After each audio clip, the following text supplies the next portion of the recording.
So basically, y'all were just chilling outside the Holiday Inn when the whole glitch in the system. Yeah, we was just sitting in the car on our phone looking for another hotel. Okay. And then that's when the shots are fired. Not right at that moment, nah.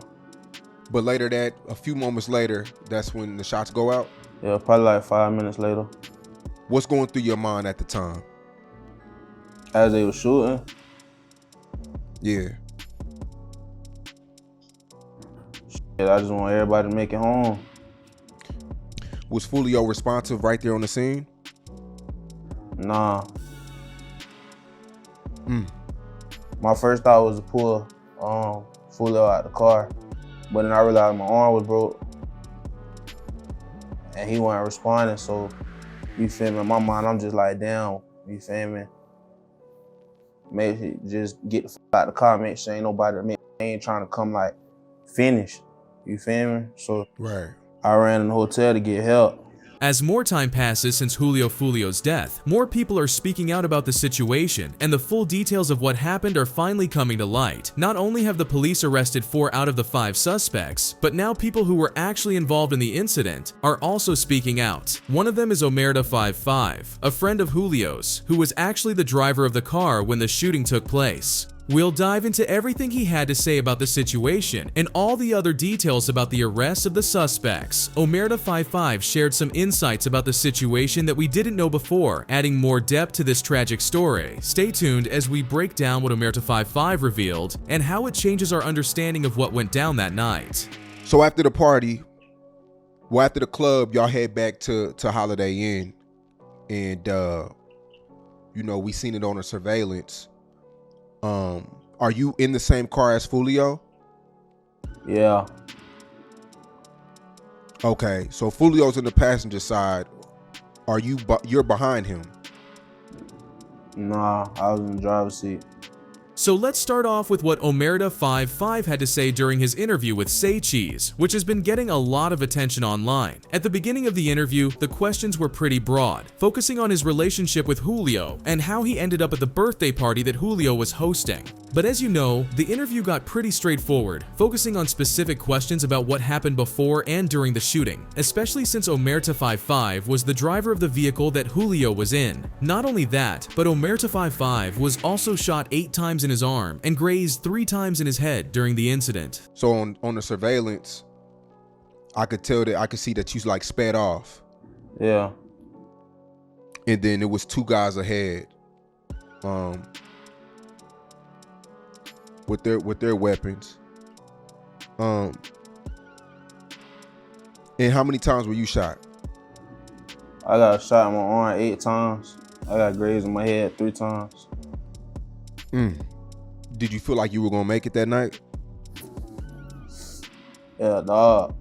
After discussing the details of the shooting, the interview delved into the aftermath, with Omerta5five sharing what was going through his mind as he was taken to the hospital. He highlighted that he wasn't even focused on himself. His main concern was whether Julio was okay, which sadly turned out not to be the case. He also opened up about how he feels after the situation, reflecting on his thoughts following Julio's passing and how the entire situation has affected him as time goes by. You get taken to the hospital. Do you feel like you're not gonna make it?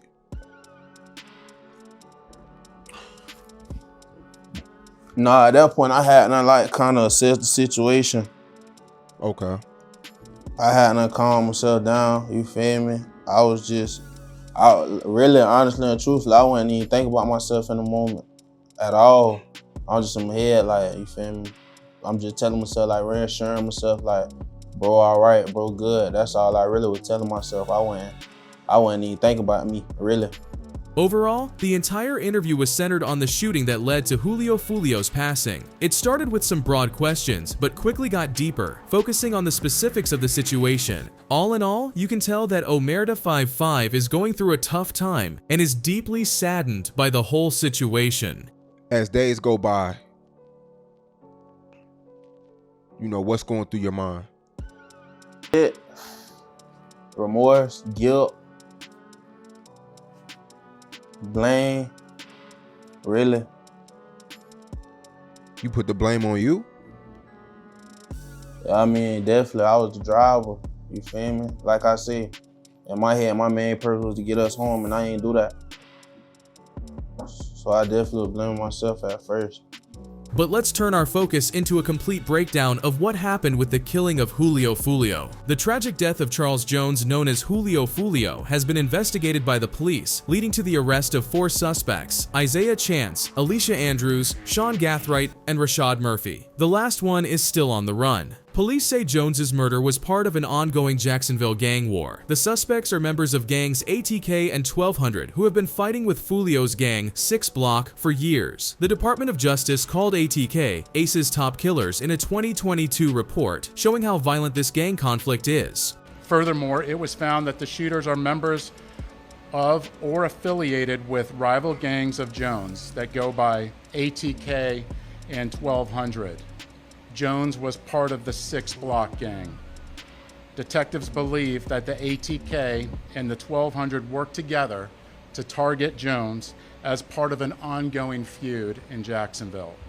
On the night of the murder, Chance and Andrews followed Jones and his group. Surveillance footage showed Chance using a phone, which was later found to belong to Andrews. Phone records showed Chance was talking to Gathright, who was in another car, a black Chevy Impala. License plate readers confirmed both cars traveled from Jacksonville to Tampa before the murder and left the next day. Surveillance footage and phone records were key evidence in showing how the suspects coordinated their movements. The final attack happened at a Home 2 Suites hotel, where 3 shooters with 2 AR-style rifles and a Glock got out of the Impala and shot at Jones's car, killing him and injuring 3 others. The shooters dressed in black were identified as Rashad Murphy, Davian Murphy, and Gathright. No spent rifle casings were found at the scene, suggesting the shooters used brass catchers to collect them. However, 31 spent 9mm shell casings were found, linking the weapons to the suspects.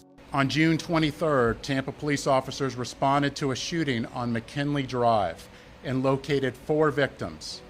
One person, later identified as Charles Jones, was pronounced deceased. Jones was in town celebrating his birthday and posted on his social media his locations several times throughout that night. Surveillance video was critical in this investigation, as suspects were seen on video following Jones from location to location. At 4:15 in the morning, Jones began to head to a hotel on McKinley. One of the suspect vehicles is seen following the victim. However, instead of following them into a parking lot, they stage across the street. At 4:38, 3 shooters exit a vehicle and walked in the direction of the hotel. They murdered Jones with a handgun and 2 rifles.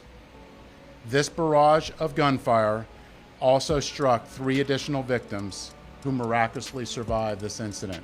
On June 26, a traffic stop on Gathright led to the discovery of a Glock 9mm pistol, .223 rifle live rounds, and spent casings in his car. While the pistol didn't match the casings from Jones's murder, the rifle casings were a match to previous shootings, including a May homicide and an earlier attempt on Jones's life in October 2023. Searches at Gathwright's home found a gun safe with multiple rifles, one with a brass catcher, and spent 9mm shell casings matching those at the murder scene. More evidence included ring camera footage showing Gathright, Chance, Andrews, and Davian Murphy at an Airbnb in Tampa, about a mile from the murder scene. The Airbnb was booked under Rashad Murphy's name from June 22nd to June 24th. Video from Gathwright's home showed him and Chance loading bags big enough to carry rifles into the black Chevy Impala before heading to Tampa. Gathright, Chance, and Andrews were arrested by Jacksonville police less than a week after the murder. Rashad Murphy was arrested on July 30th at an apartment complex in Jacksonville.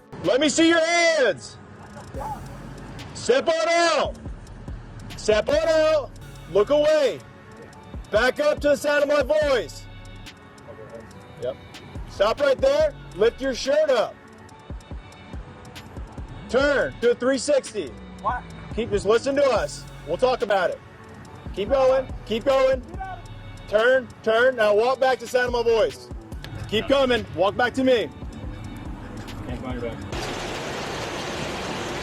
Isaiah Chance, this is the Jacksonville Sheriff's Office. We are your front driveway. We have a warrant for your arrest. Come to the front door with nothing in your hand. We are not going away. We're heading your way. Come on out, we can hands up. hands up. Put your hands up. Bring them to the officer. Can't tell. Your target? Yeah. Yep. Put your hands up.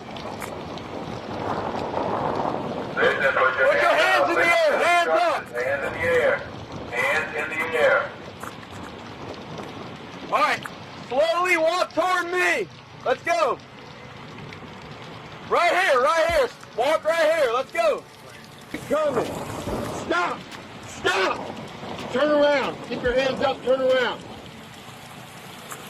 Hands up. Keep your hands up. Hands up. Don't reach for your waist. Do not reach for your waist. Back up.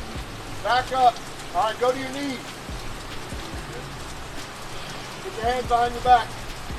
Stay there. Stay there. Don't move. Keep walking. Keep walking. Keep walking. Keep walking. Keep walking. Now turn around. Put your hands behind your back.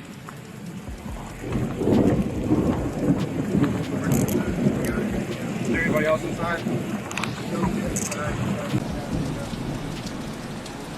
It's like 7 o'clock.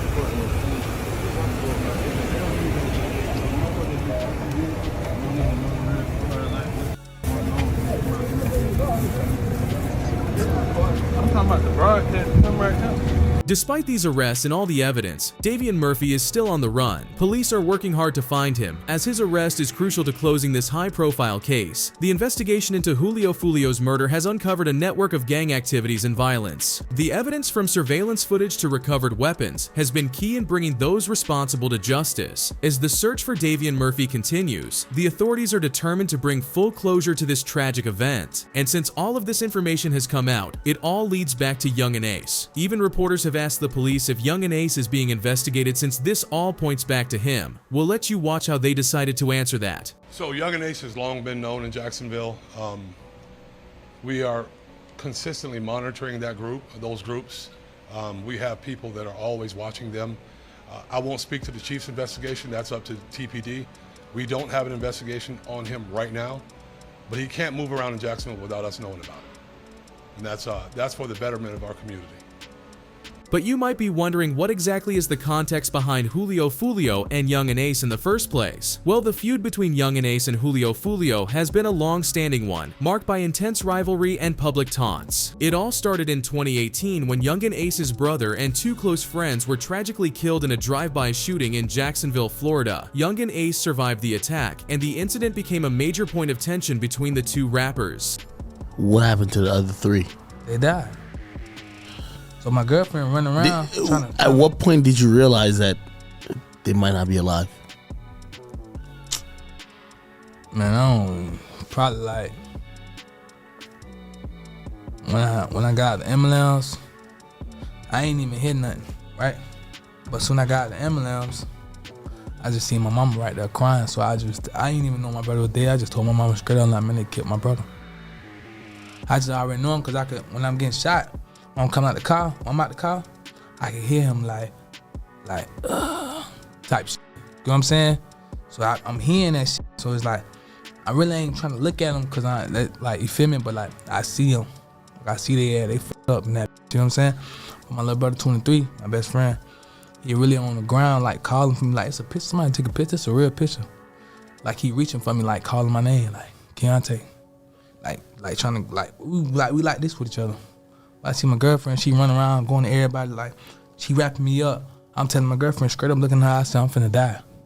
Julio Foolio, who is from a rival gang, capitalized on the tragedy by mocking Yungeen Ace and his deceased friends in his music and social media posts. This escalated the animosity, leading to a series of diss tracks and provocative online exchanges. The hostility between the two has been marked by a back-and-forth exchange of violent threats and disrespectful lyrics, each rapper using their platform to taunt the other. One notable instance was Julio Foolio's song When I See You, in which he remixed Fantasia's hit song and directed it at Yungeen Ace, mocking the deaths of Ace's brother and friends. In response, Yungeen Ace released Who I Smoke, a track that openly disrespected Julio Foolio and his deceased associates, further intensifying the feud.